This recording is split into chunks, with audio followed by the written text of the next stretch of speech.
Well, Sky News can reveal this morning that the Prime Minister is planning to attend more than half a dozen overseas trips or summits by the end of the year.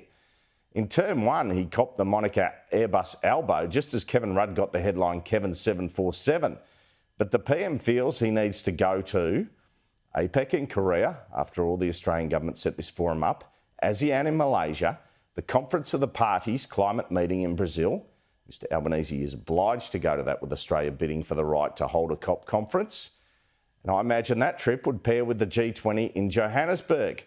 The G20 is a forum every Australian Prime Minister always attends.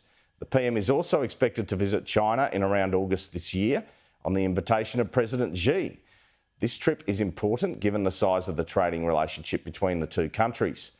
On his first trip to China, the PM ensured he visited our old ally, the US, beforehand, and he met US President Joe Biden and was hosted at a state dinner at the White House then in late 2023. 2 weeks later, he was in China. I guess this is another reason a Trump meeting last week would have been handy. And there is the Pacific Islands Forum later this year. Then in September, the PM plans to travel to New York to address the UN General Assembly, and that's the most likely date for a White House visit by the PM. Also in September is the Quad meeting in India, where you'd think there would be a decent chance of meeting Donald Trump. The PM sees all these trips as in Australia's national interest at a time when there's so much upheaval in the world with a war in the Middle East and one in Ukraine. For example, the G7 was an opportunity to talk about purchasing frigates from both the German and Japanese leaders.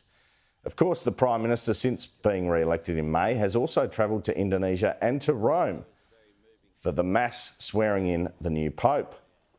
And last week, after the Trump cancellation, Mr Albanese flagged he actually considered going to NATO before the government briefed late last week Richard Marles would be going. To go to NATO and fail to meet Donald Trump again would have been risky politically. No matter how much the government protests to attend that summit, would not just be about meeting the US leader.